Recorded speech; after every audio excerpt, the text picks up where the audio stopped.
Hello दोस्तों, नमस्कार। मैं हूं विजय पूनिया और आप देख रहे हैं विजय एजुकेशन एंड न्यूज।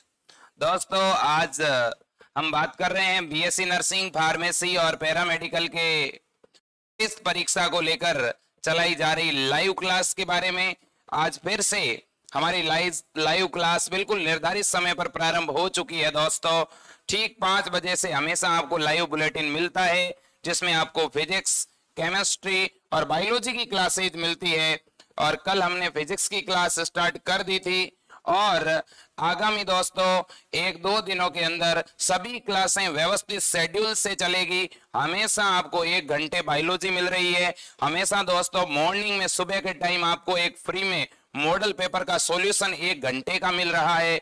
तो इसलिए दोस्तों करीब करीब इस चैनल पर डेली आपके लिए 3 घंटे हम जो है क्लासेज उपलब्ध करवा रहे हैं।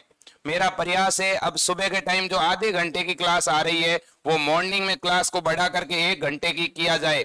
अब डेली आपको या तो केमिस्ट्री या फिजिक्स या बायो का सुबह 8 बजे डेली 8 से 9 मॉडल पेपर का सॉल्यूशन मिलेगा। इसके अलावा दोस्तों इवनिंग में हमेशा आपको 5 बजे से लेकर के और 7 बजे तक लाइव क्लासें मिल रही है। और आगामी दिनों में ये क्लासें जो हैं इनका हम टाइम कुछ दिनों के बाद में 4 बजे से 7 बजे का करने वाले हैं। हमारी फैकल्टीज में और इम्प्रूवमेंट हो रहा है, एक नई फिजिक्स की फैकल्टी और आ रही है दोस्तों। तो अगले दिनों में हम फिजिक्स और केमिस्ट्री के लिए 2-2 फैकल्टी का अरेंजमेंट करवाएंगे। आपको डेली 2-2 वीडियोस मिलेंगे।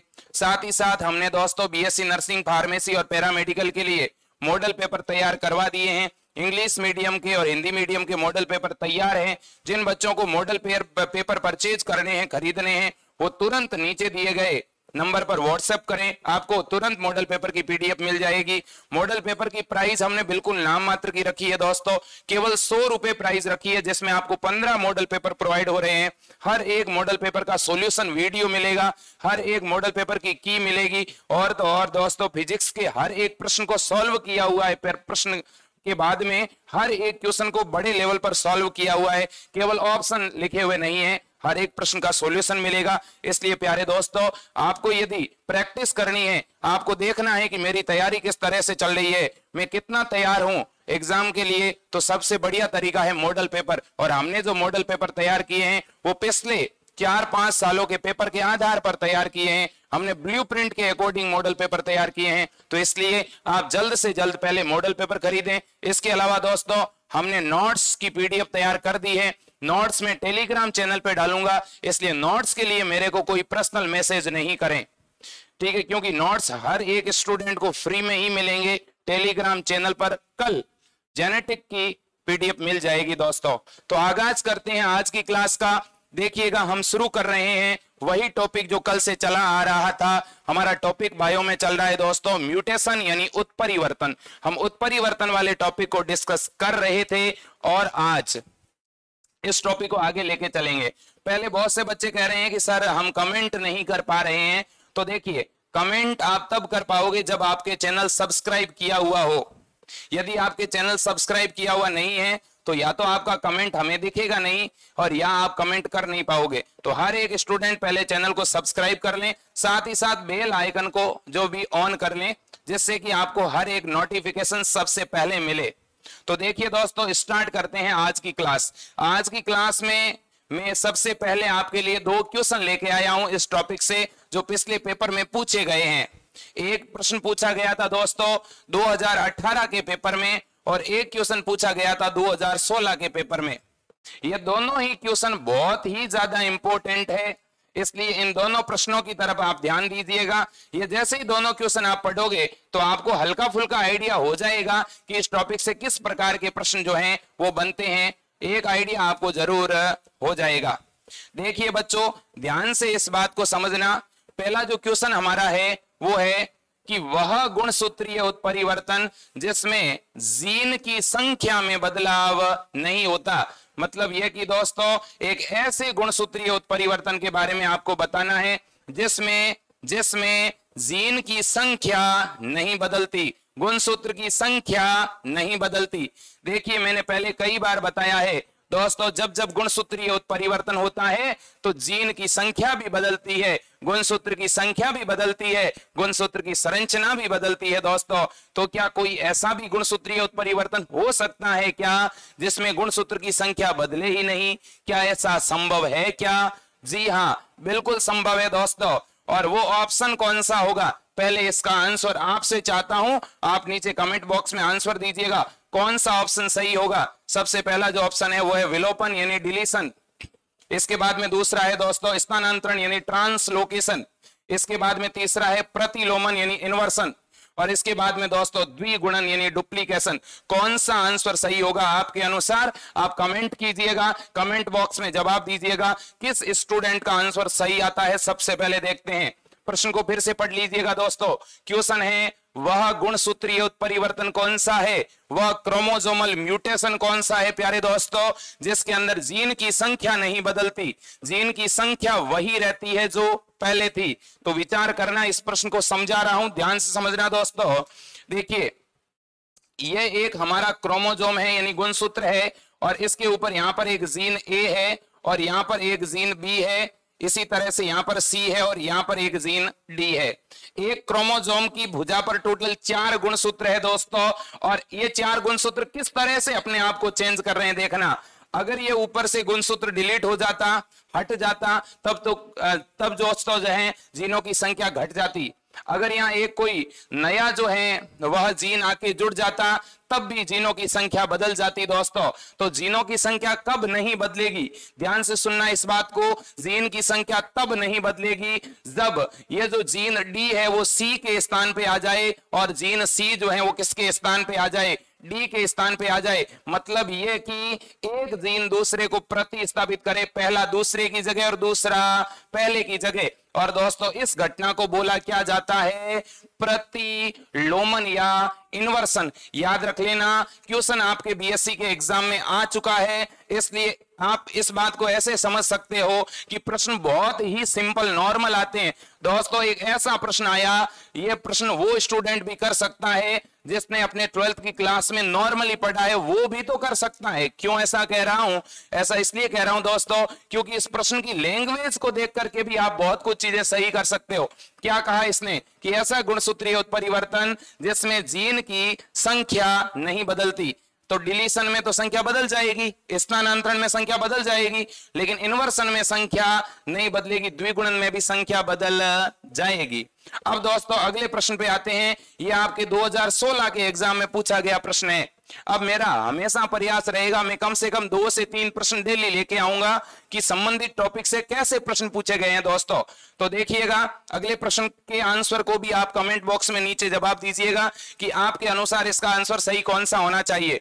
आप प्रयास कीजिएगा आंसर देने का, कोई फर्क नहीं पड़ता। अगर आपके द्वारा अगर आंसर गलत भी दे दिया गया कोई नहीं, हम इसे ठीक करेंगे, हर एक जानकारी को करेक्ट करेंगे। इसलिए दोस्तों आपके सपोर्ट की जरूरत है, आपके सहयोग की जरूरत है।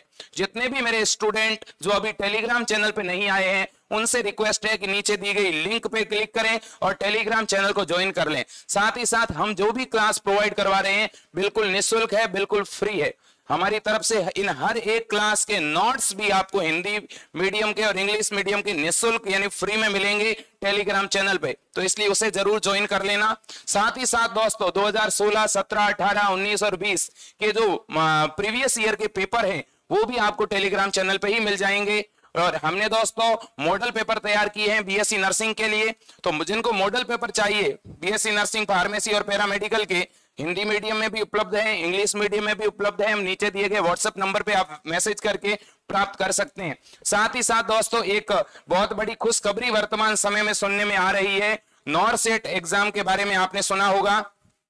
नॉरसेट 2021 नर्सिंग क्षेत्र का सबसे बड़ा एग्जाम है नॉरसेट, और ये वह एग्जाम है दोस्तों जिसकी सैलरी करीब करीब 1.5 लाख रुपए है। एक मंथ की सैलरी 1.5 लाख रुपए तक है। और जब एक कैंडिडेट इस वैकेंसी में सेलेक्ट होता है तो उसकी प्राइमरी सैलरी दोस्तों 75,000 रुपए होती है। और ये वैकेंसी किसके लिए है? ये वैकेंसी आप ही के लिए है दोस्तों। यदि आपका सिलेक्शन बीएससी नर्सिंग में हो जाता है और आपकी बीएससी नर्सिंग कंप्लीट हो जाती है तो उसके बाद में दोस्तों आप ये एग्जाम दे पाओगे नॉर सेट का, और नॉर सेट के एग्जाम में आप सेलेक्ट हो गए तो इंडिया के अंदर टोटल दोस्तों 18 एम्स है और उन एम्स के अंदर आप नौकरी करोगे और जिसका वेतन आपको मिलेगा 1.5 लाख रुपए। तो इसलिए इतना बढ़िया करियर है इस नर्सिंग क्षेत्र में। आप जिस फील्ड में तैयारी कर रहे हो, आप जिस बीएससी नर्सिंग की तैयारी कर रहे हो दोस्तों, इसी के रास्ते एम्स तक पहुंचेंगे और आप भी एक एमबीबीएस डॉक्टर के समकक्ष, क्योंकि एक एमबीबीएस डॉक्टर की भी यही सैलरी होती है दोस्तों, आप एक नर्सिंग ऑफिसर बन सकते हैं। और इसलिए इस मौके को हाथ से जाने मत देना। इतना सुनहरा अवसर मिला है आपको, 2 महीने हैं और इस अवसर को हर हाल में आपको जीतना है, एक सीट को प्राप्त करना है। एसएमएस की सीट आपका टारगेट होना चाहिए, आरयूएचएस की सीट आपका टारगेट होना चाहिए, एसएन मेडिकल कॉलेज की सीट आपका टारगेट होना चाहिए दोस्तों। और साथ ही साथ जितने बच्चे नीट की तैयारी कर रहे हैं, जो 12th के बच्चे हैं, 11th के बच्चे हैं, उनके लिए भी यह जानकारी बहुत काम की है। इसलिए आप भी इस जानकारी को देखते रहिएगा, साथ ही साथ इसे शेयर करते रहिएगा। देखिए दोस्तों, हम बात कर रहे हैं इस अगले क्वेश्चन की। क्वेश्चन क्या है? मानव में जो एक सामान्य महिला बच्चे को जन्म देते हैं तो उसके जाइगोट में गुणसूत्र कितने होंगे या किस प्रकार के होंगे? देखिए दोस्तों, एक दंपति है और उस दंपति ने एक संतान को जन्म दिया। प्रश्न को समझना। और वो संतान बालक है कि बालिका? तो वो संतान है दोस्तों, बालिका यानी महिला। तो अब आपसे पूछा है, ये जो बालिका जन्म ले रही है, इस बालिका में जब पहली बार इस बालिका का जाइगोट बना था, इसका जो युग्मनज बना था, इसके युग्मनज में गुणसूत्र निम्न में से कौन से थे? बात को फिर से समझना। एक दंपति ने एक बच्चे को जन्म दिया, वो बच्चा है लड़की यानी बालिका। उस बालिका में दोस्तों जो जाइगोट बना, जो भ्रूण बना, उसके भ्रूण में कौन से क्रोमोसोम थे? दोस्तों ध्यान से सुनना। बालिका का जो भ्रूण बना, उसके भ्रूण में कौन से गुणसूत्र थे? आप पहले मुझे इतना बता दो कि मानव में गुणसूत्र होते कितने हैं? 46। इनमें से 44 गुणसूत्र किस तरह के दोस्तों? तो ये अलिंग गुणसूत्र। और इनमें एक X और दूसरा Y, ये कैसे गुणसूत्र दोस्तों? लिंग गुणसूत्र। यदि कोई लड़की जन्म लेती है तब तो उसमें होंगे 44 प्लस XX। यदि कोई लड़का जन्म लेता है तो 44 प्लस XY। अब आपका क्वेश्चन सीधा ही करेक्ट हो गया। इसने कहा क्या दोनों Y होंगे? अरे भैया, ऐसी तो कोई संतान होती नहीं है जिसमें दोनों Y गुणसूत्र हो। क्या ऐसी कोई संतति जन्म ले सकती है क्या जिसमें दोनों Y हो? याद रख लेना दोस्तों, चाहे किसी भी तरह का उत्परिवर्तन हो जाए, हर एक संतान को, हर एक जाइगोट को बनने के लिए X गुणसूत्र की जरूरत पड़ती है। बिना X गुणसूत्र के कोई जीव जन्म ले ही नहीं सकता। याद रख लेना दोस्तों। इसके बाद में दूसरा ऑप्शन है दोनों X, फिर है एक X और एक Y। दोस्तों अगर एक X और दूसरा Y होता तब तो ये संतान लड़का होता कि लड़की होती? तब तो ये लड़का होता। और एक ही X हो तो एक ही X हो तब तो एक तो X गुणसूत्र की कमी हो गई। आप मुझे बताना देखें, एक X गुणसूत्र हो तो वो स्थिति क्या कहलाती है? अगर किसी संतान में एक ही X गुणसूत्र हो, X गुणसूत्र की कमी हो जाए तो उस बीमारी को क्या कहते हैं? नीचे कमेंट में जवाब देना। तो इस प्रश्न का सही आंसर क्या होगा दोस्तों? इसका सही आंसर होगा 2X गुणसूत्र। क्लियर बात है? तो ये इस तरह के प्रश्न आते हैं। अब आप ही मुझे बता दो, क्या इस प्रश्न का कोई लेवल है क्या? क्या बहुत टफ लेवल के प्रश्न है क्या? अरे बहुत ही सामान्य से प्रश्न है दोस्तों। अगर यही प्रश्न अगर हम नहीं सही कर पाए तो फिर कौन से करेंगे? अरे मानव में लिंग निर्धारण का प्रश्न पूछा गया था और ये आज से हमने 2 दिन पहले ही पढ़ा था। मानव में लिंग निर्धारण नहीं पढ़ाया था क्या? मैंने तो वहां पक्षियों में लिंग निर्धारण और कीटों में लिंग निर्धारण भी पढ़ाया है। तो अगली बार प्रश्न आ सकता है पक्षियों में लिंग निर्धारण का। ठीक है ना? बात को ध्यान से समझना। अब सुनिएगा। तो अब दोस्तों आगे बढ़ेंगे हम और चर्चा करेंगे एक नेक्स्ट क्वेश्चन की। ध्यान से सुनना आप लोग। अब हमारी जो हेडिंग चल रही है वो चल रही है दोस्तों म्यूटेशन के बारे में, यानी हम उत्परिवर्तन की बात कर रहे हैं। कल की क्लास में दोस्तों मैंने जीन म्यूटेशन आपको कंप्लीट करा दिया था और आज हमें क्रोमोसोमल म्यूटेशन पढ़ना है, यानी हमें गुणसूत्रीय उत्परिवर्तन पढ़ना है।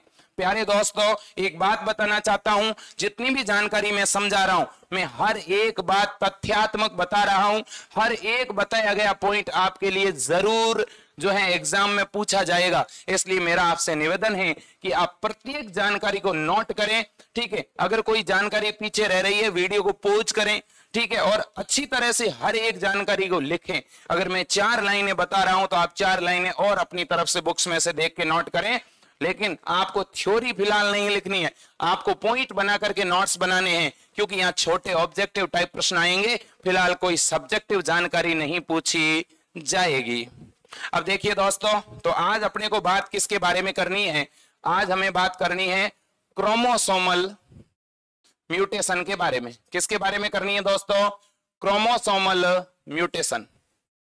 इसी को हम बोलते हैं क्या? गुणसूत्रीय उत्परिवर्तन। तो आज हमें बात किसकी करनी है?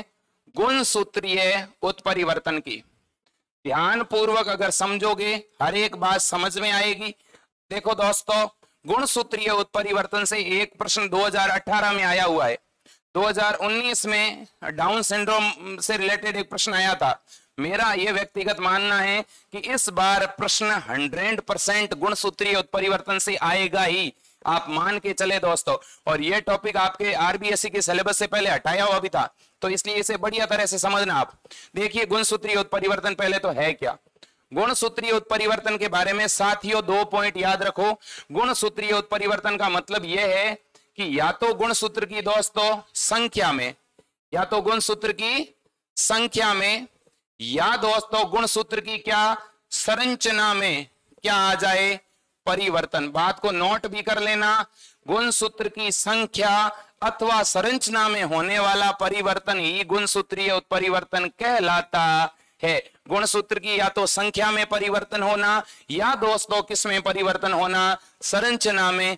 क्या कहलाता है? गुणसूत्रीय उत्परिवर्तन। साथियों, मैं ये कह सकता हूं कि क्रोमोसोम की स्ट्रक्चर अथवा क्रोमोसोम के नंबर में होने वाला चेंजेस ही क्रोमोसोमल म्यूटेशन कहलाता है। इसे याद जरूर रखना दोस्तों। इसके बाद में नेक्स्ट पॉइंट में आपके सामने रखना चाहता हूं। नेक्स्ट पॉइंट यह है कि दोस्तों, मैं जब ये बात कर रहा हूं कि क्रोमोसोम की संख्या में बदलाव, तो संख्या में बदलाव का मतलब ये हुआ, और आपने दोस्तों डाउन सिंड्रोम जरूर पढ़ा होगा। कौन सा सिंड्रोम? Down syndrome. क्या डाउन सिंड्रोम के केस में 21वें गुणसूत्र की अधिकता हुई थी कि नहीं हुई थी? बिल्कुल हुई थी। तो क्या ऐसा उत्परिवर्तन से कुछ आनुवंशिक विकार भी हो सकते हैं कि नहीं? हाँ, हो सकते हैं। तो गुणसूत्र बढ़ के जैसे हो गए कितने? 47 हो गए। या गुणसूत्र घट के कितने हो गए? 45। टर्नर सिंड्रोम पढ़ा होगा आपने, जिसमें 45 हो जाते हैं गुणसूत्र। तो या तो गुणसूत्र 1 बढ़े या 1 घटे, या 2 बढ़े या 2 घटे। तो बताओ वो गुणसूत्रीय उत्परिवर्तन होगा कि नहीं होगा? बिल्कुल होगा। एक बात तो ये हो गई। दूसरी बात, गुणसूत्रीय उत्परिवर्तन तब भी तो माना जाएगा ना, जैसे ये हमारा एक क्रोमोसोम है, हमारा एक गुणसूत्र है दोस्तों। इस गुणसूत्र पर यहाँ पे एक जीन है ए, यहाँ पर दूसरा जीन है बी। मान लो कि ये जीन ए यहां से हट गया, डिलीट हो गया। अब आप मुझे बताओ, आप इसे गुणसूत्रीय उत्परिवर्तन मानोगे कि नहीं मानोगे? बिल्कुल मानेंगे। क्यों मानेंगे भाई? क्योंकि गुणसूत्र की संरचना बदल गई। बदली कि नहीं बदली? पहले इसकी जो भुजा थी, ठीक वैसी भुजा तो अब नहीं है। तो गुणसूत्र की क्या बदली? संरचना। तो दोस्तों, या तो गुणसूत्र की क्या बदले? संरचना, या गुणसूत्र की क्या बदले? संख्या। तो उसे गुणसूत्रीय उत्परिवर्तन कहते हैं। अगर आपसे कोई कहे कि गुणसूत्र की संरचना कब बदलेगी? जब गुणसूत्र के ऊपर जो जीन होते हैं दोस्तों, जब या तो कोई जीन क्या हो जाए? घट जाए, या कोई जीन क्या हो जाए? बढ़ जाए, या जीन आपस में एक्सचेंज हो जाए, तब। क्योंकि जीन दोस्तों गुणसूत्र पर रेखीय क्रम में पाए जाते हैं। जीन दोस्तों गुणसूत्र पर किस क्रम में पाए जाते हैं? रेखीय क्रम में। और हमारे शरीर में हर एक लक्षण के लिए एक जीन पाया जाता है। और जब दोस्तों जीन जो हैं वो अपने आप को बदल देंगे, जीन या तो गुणसूत्र पर डबल हो जाएगा, या कोई घट जाएगा, बढ़ जाएगा, तब उसे हम गुणसूत्रीय उत्परिवर्तन कहेंगे। आप मुझे बताएं, अगर आपको परिभाषा समझ में आई है तो आप थम्स अप का साइन कीजिएगा दोस्तों। अगर ये बात आपके समझ में आई है तो आप जो है प्यारे प्यारे लाइक जरूर देते रहिएगा। साथ ही साथ जो बच्चे नए जुड़े हैं वो चैनल को सब्सक्राइब करें।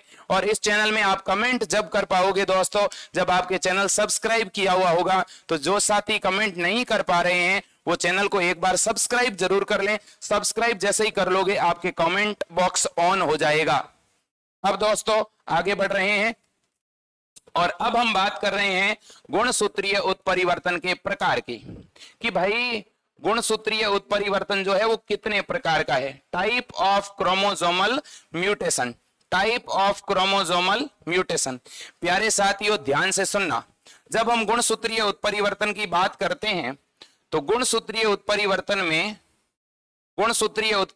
में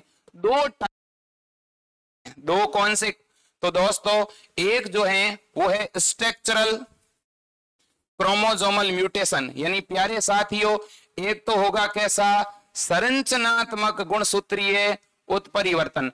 और दोस्तों दूसरा किस तरह का, तो दूसरा दोस्तों संख्यात्मक क्रोमोसोमल म्यूटेशन, यानी न्यूमेरिकल क्रोमोसोमल म्यूटेशन। तो एक तो गुणसूत्र के नंबर में चेंजेस आने से भी म्यूटेशन हो सकता है और दूसरा स्ट्रक्चर में चेंजेस से भी म्यूटेशन हो सकता है। मेरे प्यारे साथियों मैं आपको यह बात क्लियर कर देना चाहता हूं कि गुणसूत्रीय उत्परिवर्तन के कितने प्रकार है, दो प्रकार है। दो कौन से दोस्तों, तो एक का नाम क्या हो गया संख्यात्मक, दूसरा कौन सा संरचनात्मक।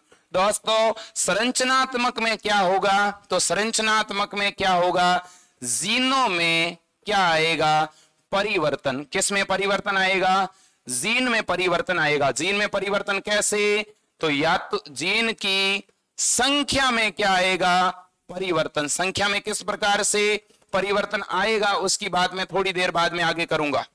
इसके बाद में मैं संख्यात्मक की बात करूंगा। संख्यात्मक में क्या होगा दोस्तों, संख्यात्मक में गुणसूत्र की संख्या में क्या आएगा दोस्तों परिवर्तन, यानी गुणसूत्र की संख्या में कैसे परिवर्तन आ सकता है, या तो संख्या बढ़ सकती है या संख्या घट सकती है। और इधर स्ट्रक्चरल में क्या होगा, या तो जीनों की संख्या बढ़ जाएगी या जीनों की संख्या घट जाएगी, या कोई एक जीन की एक्स्ट्रा कॉपी आ जाएगी, है कि नहीं, या जीन आपस में एक्सचेंज हो जाएंगे। क्लियर बात है क्या, एक एक करके समझते हैं दोस्तों।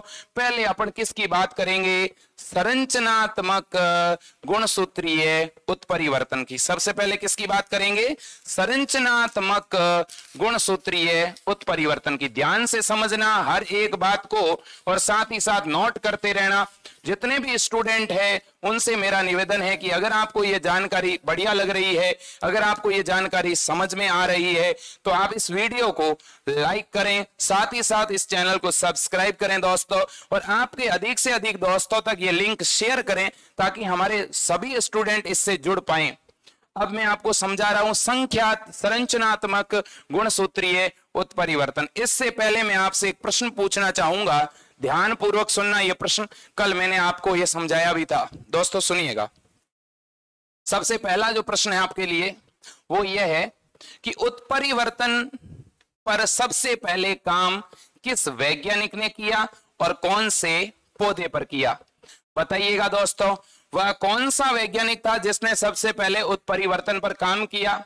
तो आपके कमेंट जो हैं हम पढ़ रहे हैं, तो इसलिए आप जरूर बताइएगा। और मेरे जितने भी डेली स्टूडेंट जो जुड़ते हैं लाइव में, पहले मैं उनसे कहना चाहूंगा आपका बहुत बहुत धन्यवाद। डेली जो लाइव में जुड़ते हैं वो बहुत से बच्चे मेरे को मैसेज कर रहे हैं और उनके मैसेज देख करके मुझे प्रेरणा मिलती है। बहुत से बच्चों ने हमारी टीम के जो है हौसले को बढ़ाने के लिए काफी तारीफ की है कि सर आप अच्छा पढ़ा रहे हैं, हमें सब कुछ चीजें समझ में आ रही है। तो इसलिए ये सारी चीजें, ये जो हम जिस एनर्जी के साथ पढ़ा रहे हैं दोस्तों, ये केवल और केवल आपके सहयोग की वजह से हो रहा है, आपके सपोर्ट की वजह से हो रहा है। आपका सपोर्ट हमारे साथ अगर ऐसे ही बना रहा तो हम और इंप्रूवमेंट करेंगे और अच्छा करेंगे। और हमारा प्रयास है कि आगामी 1-2 महीने के अंदर हम आपके लिए डिजिटल बोर्ड की व्यवस्था करें और डिजिटल बोर्ड के द्वारा आपको एजुकेशन प्रोवाइड करें। तो हमारा हर एक प्रकार से प्रयास है आपको अच्छा पढ़ाने का। तो आपका अगर सहयोग अगर दोस्तों बना रहा, क्योंकि हमारी टीम आपके लिए बहुत कुछ कर रही है, तो आप भी अपनी तरफ से हमें सहयोग करते रहें। फिलहाल हमें केवल एक ही सहयोग चाहिए। हर एक स्टूडेंट अगर ये प्रण ले ले कि मुझे इस चैनल पे 10 नए स्टूडेंट जोड़ने हैं, तो दोस्तों आप 200 से भी ज्यादा संख्या में डेली लाइव देखते हो, तो आप जो है एक ही दिन के अंदर इस चैनल पर 1000 से ज्यादा नए बच्चों को जोड़ सकते हो। अगर ये छोटी सी अगर आप ये हेल्प कर दोगे दोस्तों, तो ये हमारे लिए बहुत होगी, यही हमारे लिए एनर्जी होगी। जितने ज्यादा नए बच्चे जुड़ेंगे, हमारे काम करने का तरीका और ज्यादा तीव्र होगा। ये आप मान के चलना। हमेशा हम आपका सहयोग करेंगे, सपोर्ट करेंगे। आपको जब भी दिक्कत आएगी उसे हम सॉल्व करेंगे दोस्तों, आप ये मान के चलें। तो मेरे जितने भी रेगुलर स्टूडेंट है, चाहे सुनील है, दिव्यांशी है, ठीक है, इसके अलावा बहुत से मेरे साथी है, बहुत से सैनी भाई साहब है, गुजर भाई साहब है, जो रेगुलर जुड़ रहे हैं, ठीक है, जिनके मुझे बहुत से बच्चों के नाम तक याद हो चुके हैं। तो इसलिए मैं आपसे रिक्वेस्ट करना चाहूंगा कि आप इस लिंक को शेयर जरूर करें, और जैसे ही वीडियो कंप्लीट होता है सभी स्टूडेंट एक बार अपने स्टेटस पर इस लिंक को जरूर लगाएं। तो देखिए दोस्तों, अपन बात कर रहे हैं संरचनात्मक गुणसूत्रीय उत्परिवर्तन। किसकी बात कर रहे हैं? संरचनात्मक गुणसूत्रीय उत्परिवर्तन। और यही वो हेडिंग है जिससे प्रश्न आ चुका है। आया था कि नहीं आया था? अभी मैंने सॉल्व करवाया। तो देखो, संरचनात्मक गुणसूत्रीय उत्परिवर्तन का मतलब तो आपको समझ में आ ही गया कि जीन की संख्या में या स्थिति में परिवर्तन। बस इतनी बात याद रख लो, या तो जीन की क्या बदल जाए? संख्या, और या जीन की क्या बदल जाए? स्थिति। जीन पहले जहां पर था अगर वहां से चेंज हो जाए, या पहले जीन की जैसे संख्या, पहले ए जीन था, यहां पर जैसे देखिएगा आप लोग, ये एक क्रोमोसोम है और इस पर यहाँ जीन ए है, ये बी है, ये सी है, ये डी है और ये ई है। तो कैसे बदलाव हो सकता?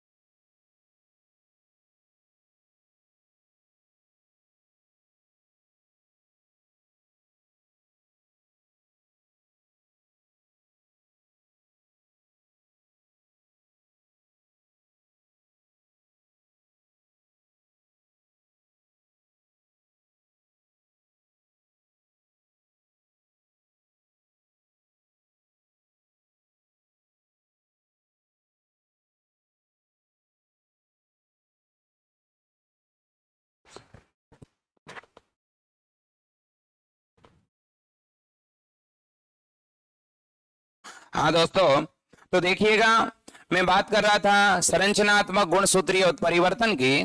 तो दोस्तों, संरचनात्मक गुणसूत्रीय उत्परिवर्तन में दो चीजें देखने को मिलती है। या तो दोस्तों जीन की क्या बदलेगी? संख्या, और या जीन की क्या बदलेगी दोस्तों? स्थिति। देखिए, जीन की संख्या कैसे बदल सकती है या जीन की स्थिति कैसे बदल सकती है, तो वो अभी हम आगे जानने वाले हैं दोस्तों। जो है संरचनात्मक गुणसूत्रीय उत्परिवर्तन का सबसे पहला जो प्रकार है वो है दोस्तों विलोपन। सबसे पहला प्रकार क्या है? विलोपन। विलोपन में क्या होगा? ध्यान पूर्वक समझना। विलोपन में क्या होगा दोस्तों? जैसे ये गुणसूत्र है और इसके ऊपर जीन है ए बी सी डी और ई। मान लीजिएगा कि यहाँ जो जीन बी था दोस्तों, इस जीन बी का यहाँ से विलोपन हो गया, मतलब कि कुछ इस तरह की स्थिति आपके सामने देखने को मिली। अब ए के बाद सी, फिर डी और फिर ई। आप मुझे बताओ, जब इसके ऊपर जीन टोटल 5 है और इस पे जीन कितने हैं? 4 है। तो दोस्तों यहाँ डिलीशन हुआ कि नहीं हुआ? आप ही मुझे बता देना। क्या यहाँ डिलीशन हुआ? क्या यहाँ जीन की संख्या घटी? क्या यहाँ एक जीन नष्ट हुआ? तो जब कोई जीन हट जाए या नष्ट हो जाए, तो यहाँ जीन की संख्या में क्या आ रही है दोस्तों? कमी। ठीक है ना, याद रखना। फिर दूसरा जो है गुणसूत्रीय उत्परिवर्तन, दूसरा जो गुणसूत्रीय संरचनात्मक उत्परिवर्तन है, उसे हम जिस नाम से जानते हैं दोस्तों, उसका नाम है स्थानांतरण या ट्रांसलोकेशन। क्या बोला जाता है दोस्तों? ट्रांसलोकेशन। नाम से ही पता चल रहा है। ट्रांसलोकेशन को आप ट्रांसफर भी कह सकते हैं दोस्तों। और जब हम ट्रांसफर की बात करते हैं तो वो ट्रांसफर कुछ इस प्रकार से होगा, ध्यान से सुनना। जैसे यहाँ एक जीन ए है, यहाँ बी है, यहाँ सी है और यहाँ डी है। दोस्तों ट्रांसफर में क्या होगा?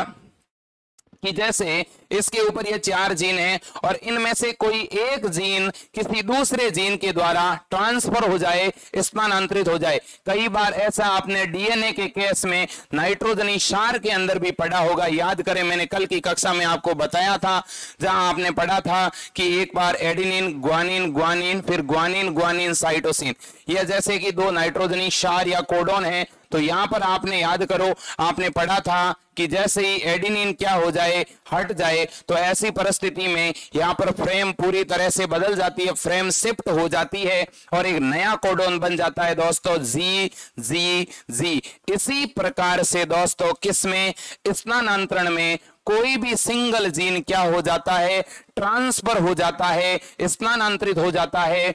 इसके बाद में दोस्तों तीसरी स्थिति की मैं बात करना चाहूंगा और तीसरी स्थिति है प्रतिलोमन। क्या है दोस्तों? प्रतिलोमन। इसे हम इन्वर्सन बोलते हैं दोस्तों। क्या? इन्वर्सन। ध्यान से सुनना, प्रतिलोमन या इन्वर्सन का मतलब क्या है। देखिए दोस्तों, प्रतिलोमन में क्या होगा कि जैसे, और इसका मैंने अभी थोड़ी देर पहले प्रश्न करवाया था इन्वर्सन का। देखिए प्रश्न किस रूप में हुआ था और यहां बदलाव किस रूप में होगा। देखिए दोस्तों, यहां पर एक जीन ए है, यहां पर बी है, यहां पर सी है और यहां पर क्या है, डी है। प्रतिलोमन में कभी भी जीन की संख्या नहीं बदलती। कैसे? तो देखिए यहां पर जो ये जीन सी है, ये तो कहां पे आ जाए, बी की जगह, और बी घूम करके किसकी जगह आ जाए, सी की जगह। मतलब ये कि गुणसूत्र का पूरा एक भाग टूट करके और 180 डिग्री के कोण पे क्या हो गया, घूम गया।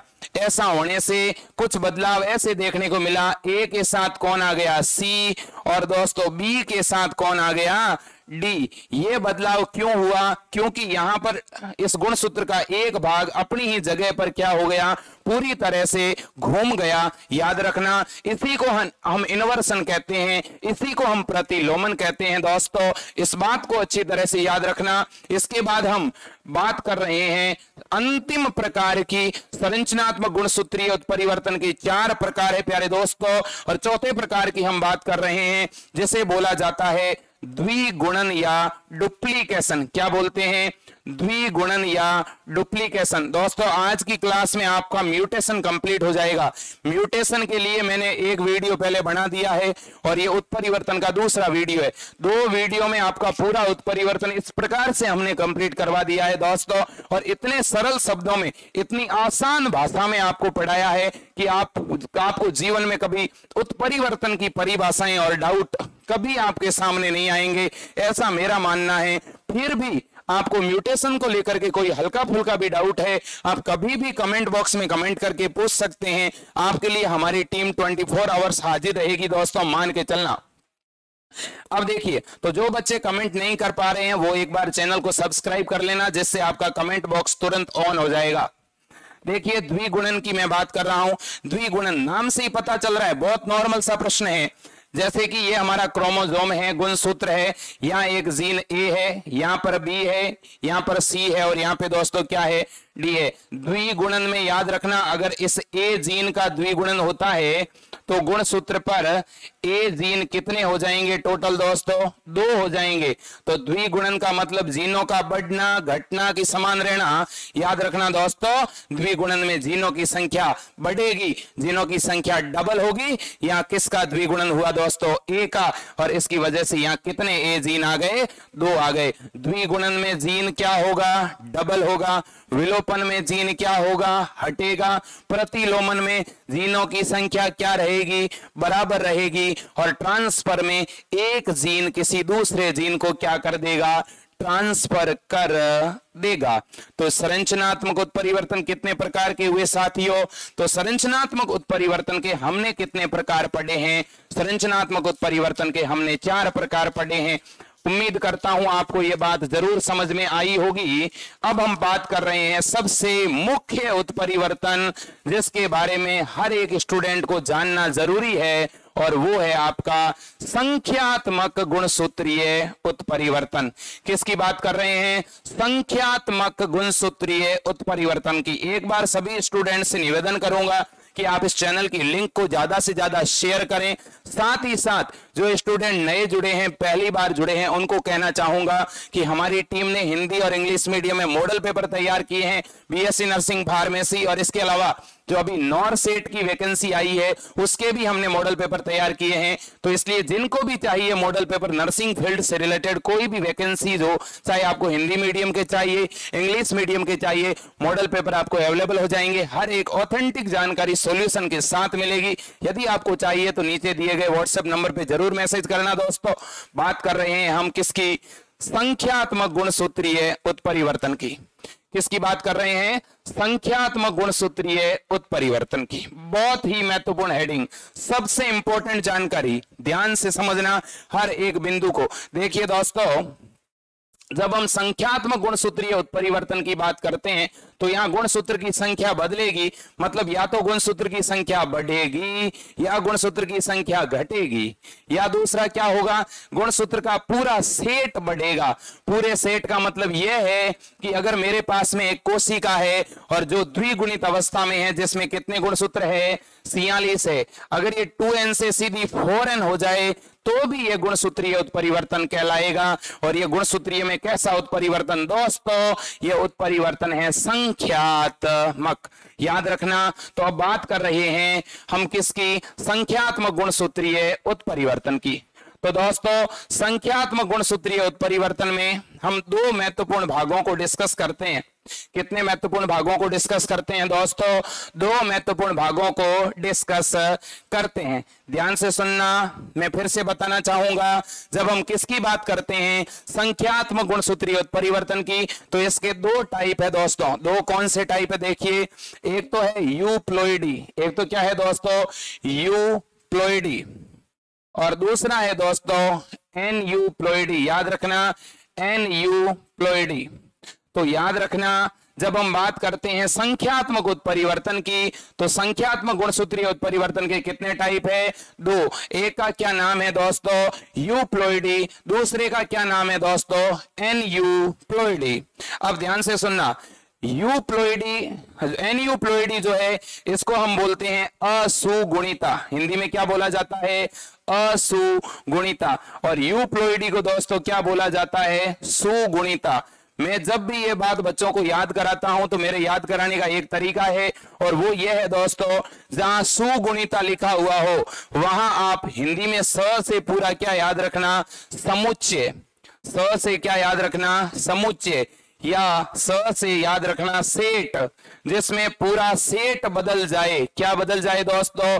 गुणसूत्र का पूरा सेट बदल जाए, गुणसूत्र का पूरा समुच्चय बदल जाए। मान लो किसी कोशिका के अंदर गुणसूत्र का एक सेट है, गुणसूत्र की एक पंक्ति है, और उसकी जगह एक और नया सेट जुड़ जाए, यानी कोशिका n से 2n हो जाए, 2n से 3n हो जाए, 3n से 4n हो जाए दोस्तों, तो वो कैसा उत्परिवर्तन होगा? वो होगा यूप्लॉइडी या सुगुणिता। सुगुणिता में क्या होगा? समुच्चय में क्या आएगा? परिवर्तन। या यूं कह दो कि सेट में क्या आएगा? परिवर्तन। नॉर्मली यहां गुणसूत्र का सेट बढ़ेगा, मैं ये कहना चाहता हूं, जबकि असुगुणिता में क्या होगा प्यारे दोस्तों? असुगुणिता की स्थिति में गुणसूत्र का सेट बदलने वाला नहीं है, गुणसूत्र का सेट बदलने वाला नहीं है। कोशिका यदि द्विगुणित है तो द्विगुणित रहेगी, अगुणित है तो अगुणित रहेगी। तो फिर क्या होगा? या तो दोस्तों गुणसूत्र एक बढ़ेगा या दो बढ़ेंगे, या एक गुणसूत्र घटेगा या दो घटेंगे। तो दोस्तों यदि किसी गुणसूत्र या यदि किसी कोशिका में गुणसूत्र की एक या दो की बढ़ोतरी हो या एक या दो की जो है कमी हो, तो उस स्थिति को क्या कहा जाता है? एनयूप्लॉइडी कहा जाता है। वहीं दूसरी ओर दोस्तों यूप्लॉइडी का मतलब क्या है? जब गुणसूत्र की एक दो में संख्या बढ़े घटे नहीं, जब पूरा सेट ही बढ़ जाए या पूरा सेट ही घट जाए, तो दोस्तों उसको हम यूप्लॉइडी कहते हैं। कई बार हम यूप्लॉइडी के लिए एक और नाम उपयोग में लेते हैं, और वो क्या है दोस्तों? प्लोइडी, इसको हम बोलते हैं बहुगुणिता। अब आप कहोगे सर इसको बहुगुणिता क्यों कह रहे हो आप?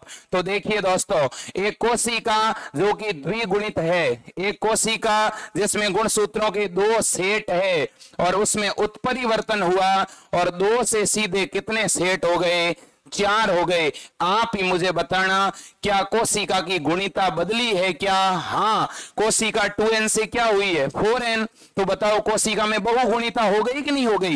भाई एक के सेट कितने थे? 2 हो गए कितने? 4। जब गुणसूत्र के सेट ही बढ़ जाए तो उसे बहुगुणिता कहते हैं, उसे पॉलीप्लोइडी कहते हैं दोस्तों।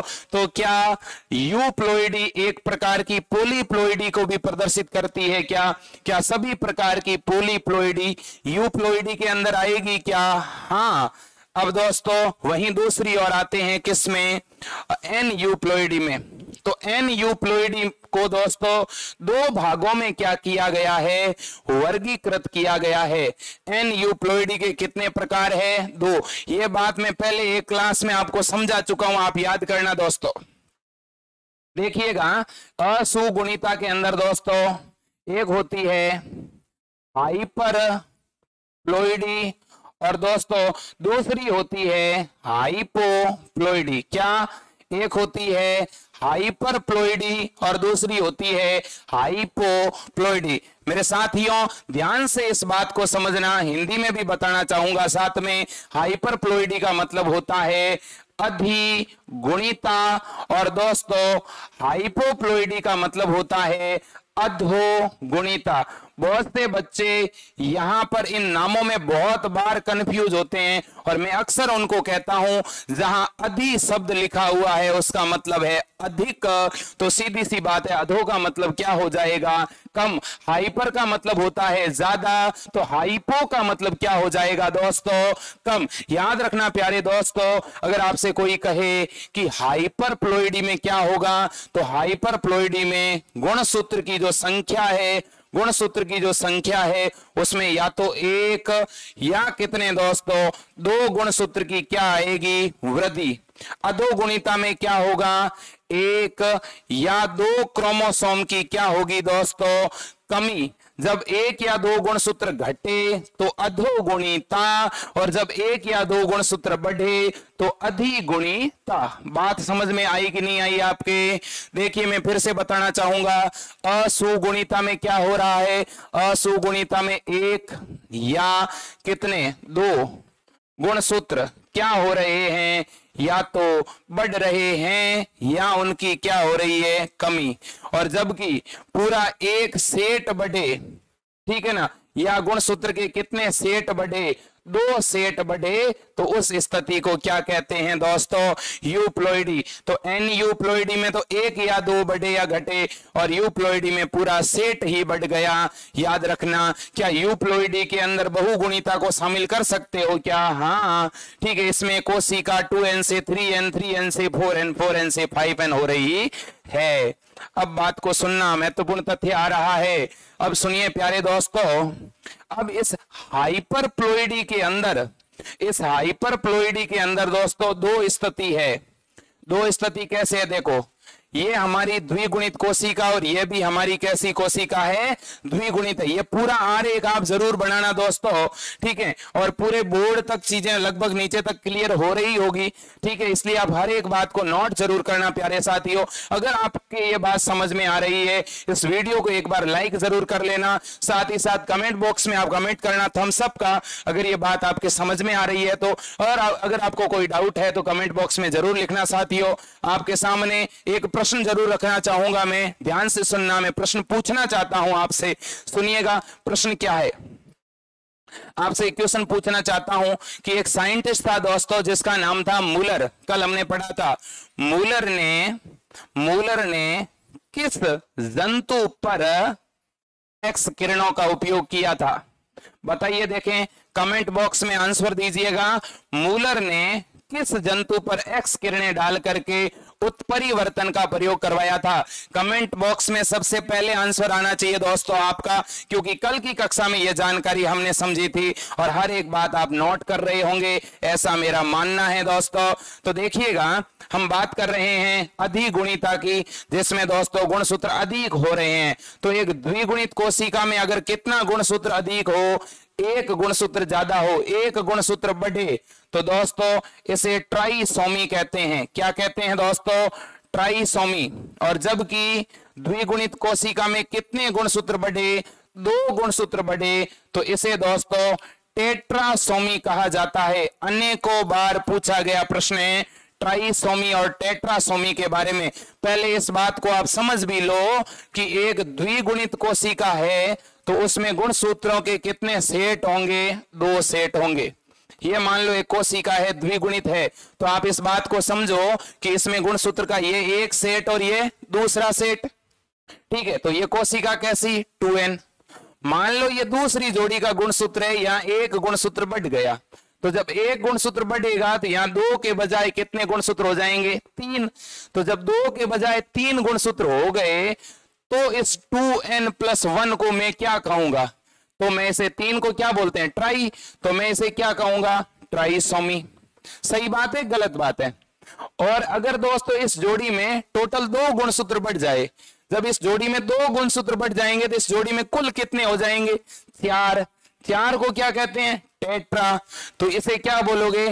टेट्रासोमी। क्या बोलोगे? टेट्रासोमी। तो ये तो क्या है? ट्राइसोमी। और ये क्या है दोस्तों? टेट्रासोमी। टेट्रासोमी में तो एक जोड़ी में कितने गुणसूत्र हो गए? 4। और ट्राइसोमी में एक जोड़ी में कितने हो गए? 3। एक जोड़ी में होने कितने चाहिए? 2। जब एक बढ़ा तो क्या हुआ? ट्राइसोमी। और जब कितने बढ़े? 2, तो कितने हो गए? टेट्रासोमी। बात समझ में आई आपके? आप मुझे इतना बताओ दोस्तों कि ट्राइसोमी के कारण उत्पन्न विकार कौन सा है? ऐसी कौन सी बीमारी है जो ट्राइसोमी का उदाहरण है? बताइए कमेंट बॉक्स में, जल्दी कीजिएगा, आपके आंसर का इंतजार रहेगा। ट्राइसोमी में मैंने 2 विकार आपको बताए थे दोस्तों। बिल्कुल जितने भी स्टूडेंट आंसर दे रहे हैं, हर एक स्टूडेंट का आंसर मेरा यही मानना है कि सही होगा, क्योंकि बच्चों आपके जो यहाँ जितने भी कमेंट आ रहे हैं वो हर एक कमेंट हमारे लिए अनमोल है, हर एक बच्चे का आंसर हमारे लिए अनमोल है। इसलिए दोस्तों मैं कहना चाहूंगा, जितने भी मेरे स्टूडेंट जो लाइव में जुड़ते हैं, मुझे बहुत से स्टूडेंट के नाम तक याद हो चुके हैं, काफी बच्चों ने हमें हमारी टीम को सपोर्ट करने के लिए मैसेज भी किया है। तो दोस्तों ये आपके प्यार और आपके सम्मान की बात है। ठीक है, आपने जिस प्रकार से इस टीम को सहयोग दिया है, सम्मान और सपोर्ट दिया है, उसी की बदौलत हम उस बात को जो है यहाँ पर पढ़ाने के रूप में, उस ऊर्जा को यहाँ पर पढ़ाने के रूप में खर्च कर रहे हैं। हमारा प्रयास है कि हमारे स्टूडेंट सेलेक्ट हो, उन्हें एसएमएस कॉलेज मिले, उन्हें आरयूएचएस कॉलेज मिले, और आप भी डटे रहना अगले इन 2 महीने तक, क्योंकि मैंने अभी आपके सामने बात बताई कि नॉरसेट की वैकेंसी आप अब लगभग हर एक ईयर वैकेंसी निकलती है, और आप जरूर इंडिया के सबसे प्रतिष्ठित संस्थान के अंदर जो है पेमेंट प्राप्त करोगे। तो इसलिए दोस्तों मेरा यह मानना है कि आप इंडिया की एक प्रतिष्ठित संस्थान एम्स में जो है ज्वाइन होने चाहिए, एक फर्स्ट ग्रेड नर्सिंग ऑफिसर के रूप में। और एक नर्सिंग ऑफिसर बनने का आपका सपना जरूर साकार हो सकता है अगर आप इन 2 महीने में डटे रहे, आपने पॉजिटिव वे में तैयारी की। सामने बात रखना चाहता हूं ट्राइसोमी से रिलेटेड जो विकार है, एक तो है दोस्तों डाउन सिंड्रोम। आपने पढ़ाई होगा डाउन सिंड्रोम में कौन से गुणसूत्र की ट्राइसोमी होती है दोस्तों? 21वें गुणसूत्र की। और एक है दोस्तों क्लाइनफेल्टर सिंड्रोम। कौन सा? Klinefelter syndrome. और क्लाइनफेल्टर सिंड्रोम में दोस्तों एक्स गुणसूत्र की ट्राइसोमी होती है। एक्स गुणसूत्र की ट्राइसोमी से क्लाइनफेल्टर सिंड्रोम, और 21वें गुणसूत्र की ट्राइसोमी से दोस्तों डाउन सिंड्रोम। बात समझ में आई कि नहीं आई आपके? इसके बाद में ये चीजें आपके दिखाई दे रही है अगर, तो थम्स अप कीजिएगा। इसके बाद में नेक्स्ट अपन बात कर रहे हैं अधोगुणिता की। इसमें गुणसूत्र दोस्तों घटते हैं, कम होते हैं। तो देखिए ये एक द्विगुणित कोशिका है और इसमें एक गुणसूत्र की कमी आ गई, तो इस स्थिति को क्या कहेंगे? तो देखिए आपको पता ही है गुणसूत्र जोड़े में रहते हैं, ठीक है, अब कोशिका में ये गुणसूत्र का जोड़ा है, यहां से एक गुणसूत्र कम हो गया, तो 2 के स्थान पर कितना गुणसूत्र बचेगा? 1। और 1 को क्या कहते हैं? मोनो, 2 को डाई, 3 को ट्राई, 4 को टेट्रा, 5 को पेंटा। तो दोस्तों जब गुणसूत्र 1 बचा रहा तो आप ही मुझे बताइए दोस्तों, एक गुणसूत्र वाली स्थिति को मोनोसोमी कहेंगे कि नहीं कहेंगे? तो इसे हम लिखते हैं मोनोसोमी। मोनोसोमी की स्थिति में कितना गुणसूत्र घटा? 1। याद रखना दोस्तों, इसके बाद में यदि कितने गुणसूत्र घट जाए? 2। मान लो ये पूरा एक जोड़ा है और इसमें से दोनों ही गुणसूत्र चले गए, तो आप मुझे बताओ अब कोई गुणसूत्र बचा नहीं, एक पूरा जोड़ा गायब। और जब एक पूरा ही जोड़ा गायब हो जाता है तो उस स्थिति को हम नील ही तो बोलते हैं ना। जब कोई चीज हट जाती है तो उसे क्या लिखते हैं? नील। तो इसलिए इसे बोलते हैं नलीसोमी। क्या बोलते हैं दोस्तों? नलीसोमी। तो याद रखना ये 4 टर्मिनोलॉजी, कौन सी 4 टर्मिनोलॉजी दोस्तों? तो एक टर्मिनोलॉजी कौन सी है? ट्राइसोमी। दूसरी दोस्तों टेट्रासोमी। तीसरी कौन सी दोस्तों? मोनोसोमी। और चौथी टर्मिनोलॉजी कौन सी दोस्तों? नलीसोमी। याद रख लेना। ट्राइसोमी में क्या होगा? 2n+1। टेट्रासोमी में 2n+2। मोनोसोमी में 2n-1 और नलीसोमी में 2n-2। क्या ये बात आपके समझ में आई दोस्तों? नलीसोमी में क्या होंगे गुणसूत्र? 2 घटेंगे। और दोस्तों मोनोसोमी में कितना घटेगा? 1 घटेगा। आप मुझे बताओ मोनोसोमी की वजह से कौन सा विकार उत्पन्न होता है? मोनोसोमी की वजह से पढ़ा होगा आपने कौन सा सिंड्रोम? जरा कमेंट बॉक्स में कमेंट करना, देखें आपके आंसर की प्रतीक्षा रहेगी। जल्दी कीजिएगा दोस्तों। और बिल्कुल आप जैसा सोच रहे हैं वैसा ही मैं सोच रहा हूं, ध्यान से सुनिएगा। यहाँ पे आंसर हमारा रहेगा दोस्तों टर्नर सिंड्रोम। कौन सा syndrome? Turner syndrome. Turner syndrome जो दोस्तों मोनोसोमी का उदाहरण है। और यहाँ किसकी मोनोसोमी होती है?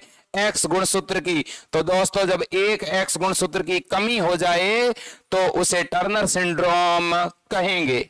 बात आपके समझ में आई कि नहीं आई? तो दोस्तों एनयूप्लॉइडी या असुगुणिता की स्थिति में या तो 1 या 2 गुणसूत्र बढ़ेंगे या 1 या 2 गुणसूत्र घटेंगे। दोस्तों 1 गुणसूत्र बढ़े तो ट्राइसोमी, 2 बढ़े तो टेट्रासोमी, 1 घटे तो मोनोसोमी, 2 घटे तो नलीसोमी। बात समझ में आई आपके क्या? यदि बात समझ में आई तो थम्स अप कीजिएगा, लाइक के बटन पे क्लिक कीजिएगा, चैनल को सब्सक्राइब कीजिएगा। साथ ही साथ दोस्तों हमारे टेलीग्राम चैनल को भी आप ज्वाइन जरूर कीजिएगा। अब आज की सबसे लास्ट हेडिंग 10 मिनट की और क्लास है दोस्तों, इसलिए बड़े ध्यान से समझना, हर एक बात को ध्यान से समझने का प्रयास करना, क्योंकि हमारे द्वारा बताई गई हर एक जानकारी और दोस्तों आज की जो क्लास है इसकी तो हर एक जानकारी, हर एक तथ्य आपके लिए काम का है, तो इसलिए नोट भी करना इसे। हम बात कर रहे हैं यूप्लॉइडी के प्रकार की। सबसे इंपॉर्टेंट डिटेल बताने जा रहा हूं अब, और इन्हीं इंपॉर्टेंट डिटेल के साथ आज की क्लास में कंप्लीट करूंगा। दोस्तों ध्यान से सुनना, यूप्लॉइडी जो है वो 2 प्रकार की है। यूप्लॉइडी कितने प्रकार की है? 2 प्रकार की। कौन से 2 प्रकार की? तो देखिए दोस्तों, एक तो है ऑटो यूप्लॉइडी, एक तो क्या है? Auto euploidy. इसे बोला जाता है स्व बहुगुणिता। ठीक है। दूसरा है दोस्तों एलो यूप्लॉइडी। एलो यूप्लॉइडी इसे बोलते हैं दोस्तों पर बहुगुणिता। पहले तो आप मुझे बताओ बहुगुणिता का मतलब क्या हुआ? गुणसूत्र के सेट में वृद्धि होना। गुणसूत्र के सेट 2n से 4n या 5n या 6n हो जाना, पूरा सेट ही बढ़ जाए। सेट बढ़ जाए मतलब क्या? मतलब यह कि गुणसूत्र थे 2n बराबर कितने? 46, और दोस्तों गुणसूत्र बदल गए और हो गए 4n बराबर दोस्तों कितने? 92। आप मुझे बताओ क्या ये यूप्लॉइडी का उदाहरण है क्या? जी हाँ, बिल्कुल ये यूप्लॉइडी का उदाहरण है, क्योंकि दोस्तों यहाँ कोशिका के अंदर अब गुणसूत्र 2-2 के समूह में नहीं, कितने कितने? एक समूह में 4-4 गुणसूत्र देखने को मिलेंगे। तो क्या ये फॉरेन कंडीशन है कि नहीं? हाँ है। क्या ये बहुगुणिता है क्या? हाँ है। तो बहुगुणिता दो तरह की है, यूप्लॉइडी दो प्रकार की है, एक स्व बहुगुणिता और एक पर बहुगुणिता, auto euploidy and yellow euploidy. दोस्तों ये जानकारी एनसीईआरटी में नहीं मिलेगी, ये जानकारी आरबीएसई के सिलेबस की है और बहुत से बच्चे जिन्होंने ये डिटेल पढ़ी नहीं होगी, इसलिए हो सकता है कि उनके लिए ये जानकारी पहली बार सुनने में आ रही है। इसलिए साथियों निवेदन करना चाहूंगा, इस जानकारी को ध्यान से समझना, इसमें से एक प्रश्न बनने की पूरी संभावना है। तो देखिए दोस्तों, स्व बहुगुणिता का मतलब क्या है? स्व बहुगुणिता का मतलब दोस्तों यह है कि मान लो मनुष्य पे उदाहरण ले लेते हैं। मानव की एक 2n सेल है और ये 2n से सीधी क्या हो गई? 4n। लेकिन आप मुझे बताओ, हमारी जो कोशिका में बहुगुणिता आई है, इसमें हमारे खुद के गुणसूत्र है कि किसी और के गुणसूत्रों की वजह से बहुगुणिता आई? है तो सारे हमारे ही गुणसूत्र ना। मतलब मेरी ही कोशिका के अंदर गुणसूत्र के 2 के स्थान पर कितने जोड़े आ गए? 4 आ गए। तो आप मुझे बताओ, है तो हमारे ही ना क्रोमोसोम। तो जब दोस्तों एक ही जाति के, याद रखना, जब एक ही जाति के जीवों के क्रोमोसोम का समुच्चय जब बदले, ठीक है, तो ऐसी बहुगुणिता को हम बोलते हैं स्व बहुगुणिता।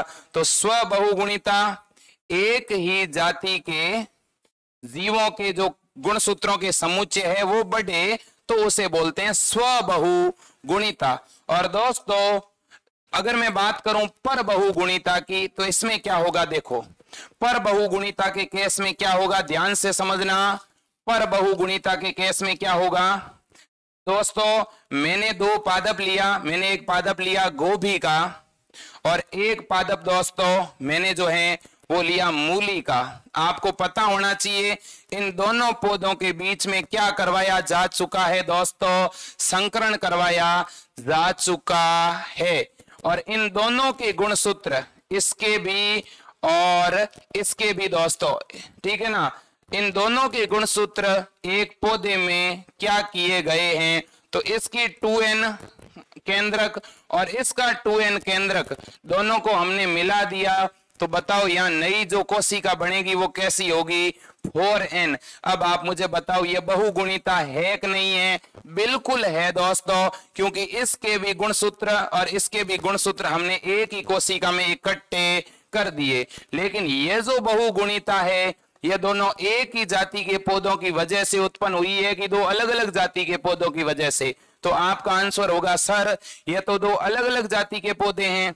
तो जब 2 अलग अलग जाति के पौधों के या जीवों के गुणसूत्र किसी एक ही नई कोशिका में लेके आए तो उसे पर बहुगुणिता कहा जाता है। क्या बात समझ में आई क्या दोस्तों? और यहाँ पे कोशिका जो हो जाती है, इस कोशिका के अंदर क्रोमोसोम कितने हो जाते हैं दोस्तों? 36 हो जाते हैं। याद रख लेना, इस बात को भूलना मत, ठीक है ना। और मैंने यहाँ पे ये डिटेल बताई भी है, अगर आपको बोर्ड पे यहाँ दिख रही है तो दोस्तों यहाँ पे रेफेनोब्रेसी का एक पौधा प्राप्त किया गया था। मैं नाम भी लिख देता हूं, रेफेनोब्रेसी का। क्या नाम है उसका? रेफेनोब्रेसी का। आपसे पूछा जा सकता है कि रेफेनोब्रेसी का किस प्रकार की किस्म है? तो याद रखना रेफेनोब्रेसी का एक संकरित किस्म है। किस प्रकार की? संकरित किस्म है। और रेफेनोब्रेसिका को किसके बीच में संकरण से उत्पन्न किया गया? तो याद रखना गोभी और मूली के बीच में संकरण से उत्पन्न किया गया रेफेनोब्रेसिका। क्योंकि दोस्तों जब हम बात करते हैं मूली की तो इसका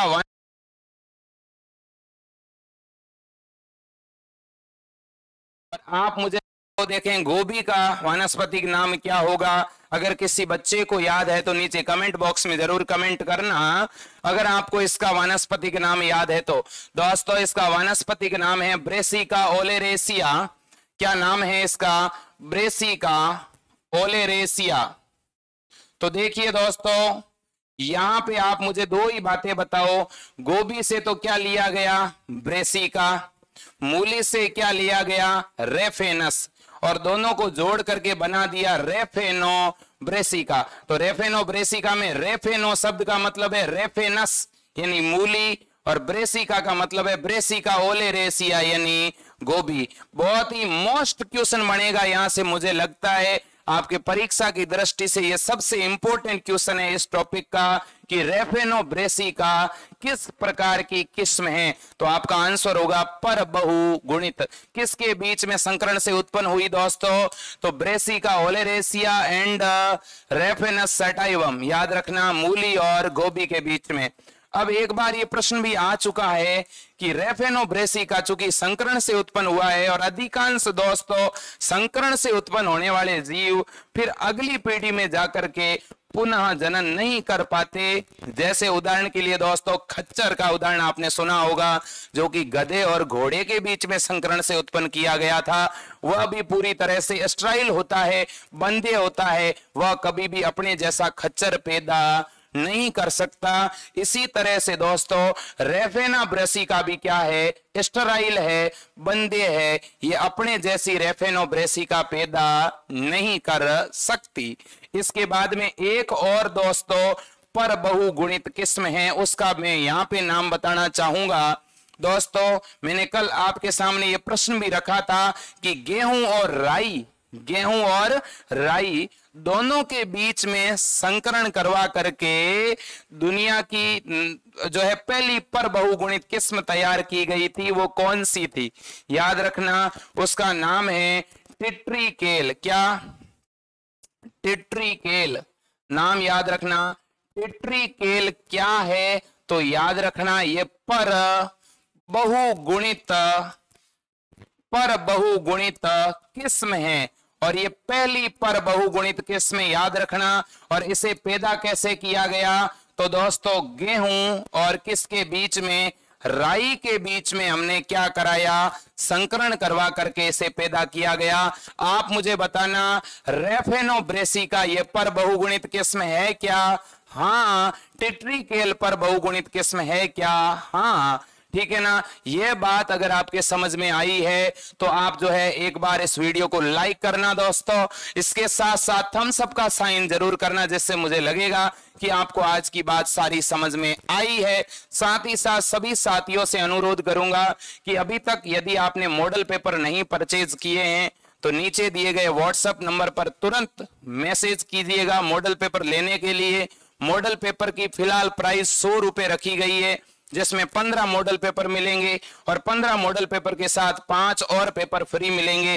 कुल मिलाकर के आपको 20 मॉडल पेपर हमारी टीम प्रोवाइड कर रही है। मतलब केवल और केवल एक मॉडल पेपर आपको 5 रुपए में दे रही है और हर एक मॉडल पेपर का वीडियो सॉल्यूशन मिलेगा। हर एक मॉडल पेपर का साथ में आंसर की मिलेगी। साथ ही साथ दोस्तों इन मॉडल पेपर के द्वारा आप अपनी तैयारी को बहुत बढ़िया कर सकते हो। और हर एक मॉडल पेपर को हमने ब्लूप्रिंट के आधार पर बनाया है कि पिछले गत वर्षों में कैसे प्रश्न आए हैं, उन्हीं को आधार बना करके हमने बनाया है। तो मेरे को पूरी उम्मीद है कि इन मॉडल पेपर से लगभग 80% तक प्रश्न आने की संभावना है।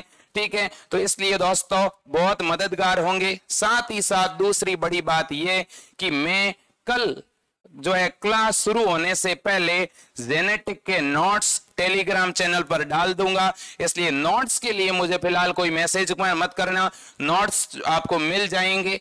साथ ही साथ दोस्तों आपके आज इसके जस्ट बाद में, ये क्लास होने के जस्ट बाद में आपको आज फिजिक्स के एक मॉडल पेपर का अथवा केमिस्ट्री के एक मॉडल पेपर का सॉल्यूशन मिलेगा। और कल से आपको दोस्तों केमिस्ट्री की क्लास भी साथ में लाइव मिलेगी। कल से केमिस्ट्री की क्लास भी मिल जाएगी, लेकिन आज आपको एक मॉडल पेपर का सॉल्यूशन देंगे हम। तो इसलिए दोस्तों आपके सपोर्ट की, आपके सहयोग की हमेशा जरूरत रहेगी। और हर एक स्टूडेंट टेलीग्राम चैनल जरूर ज्वाइन करना, वहीं पे आपको सारी चीजें उपलब्ध होगी। तो आज के लिए दोस्तों इतना ही। जय हिंद, वंदे मातरम, भारत माता की जय।